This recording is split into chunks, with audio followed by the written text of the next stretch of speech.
एक संत हुए माधवदास, भिक्षा मांगने जाते रोज, और छोटे मोटे संत नहीं थे। जगन्नाथपुरी के राजा जो थे उनका चेला था। जगन्नाथ भगवान बातें करते थे उनसे, बड़े बड़े सेठ उनके शिष्य थे, पर फिर भी उनका नियम था भिक्षा मांग कर पाते थे। माधवदास जी गांव में भिक्षा लेने गए। एक माता जी थोड़ी नास्तिक, उनके दरवाजे चले गए, बोले माता जी भिक्षाम देही। माता जी ने कहा माता महाराज आज तो मेरे दरवाजे आ गए, अब मत आना, चले जाओ यहाँ से, कुछ नहीं है।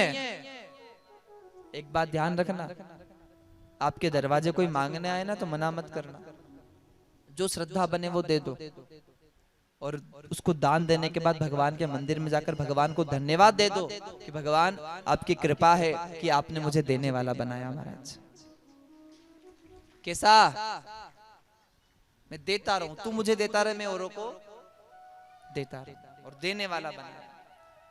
माता जी ने कुछ नहीं दिया, दरवाजा बंद कर दिया, महात्मा आगे चले गए। दूसरे दिन फिर माधवदास आए, महाराज भिक्षा के लिए। तो माता जी कहाँ गए? माता जी भिक्षाम दे। फिर माता जी ने दरवाजा बंद कर दिया। तीसरे दिन फिर गए, माता जी भिक्षाम दही। तो आज माता जी कह रही भगवान ने हाथ पकड़ दिया, महाराज कमावा खावा की बने को नहीं, मांगवा आ गया, जाओ यहाँ से, कुछ नहीं है। महात्मा को फिर बुरा नहीं लगा, आगे चले गए। अब महात्मा के किसी शिष्य ने सुन लिया, वो सेठ था, उसने कहा गुरुजी आपको बुरा नहीं लगता, इतना बुरा कहती है आपको वो? तो वो गुरुजी कह रहे हैं बुरा लगता तो महात्मा क्यों बनते?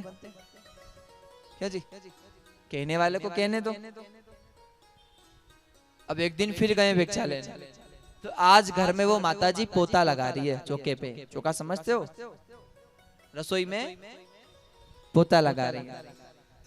अब पोता लगा रही है तो संत यहाँ कहते हैं जैसे ही उसने पोता लगाया, महात्मा ने कहा भिक्षाम देही, और जब भिक्षाम देही कहा आज माता जी को क्रोध, और वो पोता उठा लिया हाथ में। पोता क्या होता है?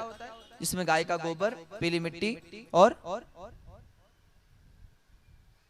मिट्टी और वस्त्र। अच्छा, आजकल तो पत्थर आ गया तो काम ही खत्म है ना। तो वो माता जी घर में लगा रही है पोता। अब महात्मा है भिक्षाम देही, तो जैसे ही महात्मा है तो उसको क्रोध भयंकर, बोले रोज के रोज आ जाते हैं मांगने। पोता उठाया और खींच के महात्मा को लगी, और जैसे ही लगी महात्मा ने पोता उठा लिया और अपने झोले में रख लिया। और झोले में रखने के पश्चात आज महात्मा बोले संत माधवदास उत्तर इसका देगा। संत माधवदास, वो माता जी डर गई कि क्या पता महात्मा श्राप देंगे तो।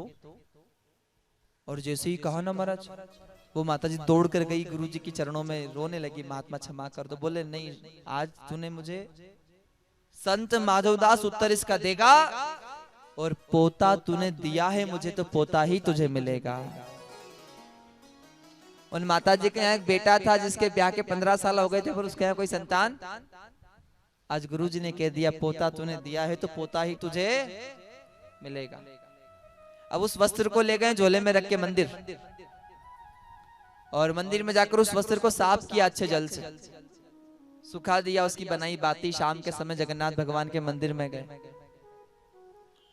दिए में महाराज उस बाती को रखा, घृत से भर दिया गया और प्रज्वलित कर दिया गया। मंदिर में प्रकाश हुआ, और उसी प्रकाश में जगन्नाथ भगवान की आरती उतारी गई। कहां था वस्त्र? कहां था? कहां पहुंचा? किसके कारण? कबीरा यह मन मलिन है, धोए न छूटे रंग, के छूटे प्रभु नाम से या संतन के संग। अब 1 वर्ष बीता, वो माता जी के यहाँ भी महाराज पोते का,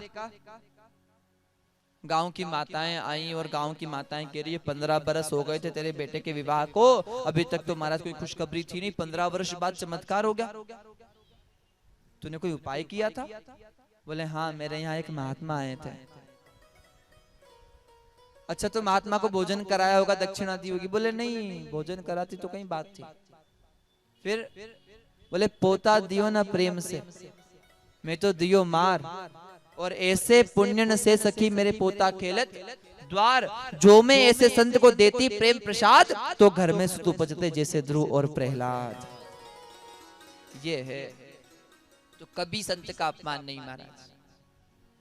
क्योंकि आग लगी आकाश में और झरझर पड़े अंगार, संत न होते जगत में तो जल जाता संसार।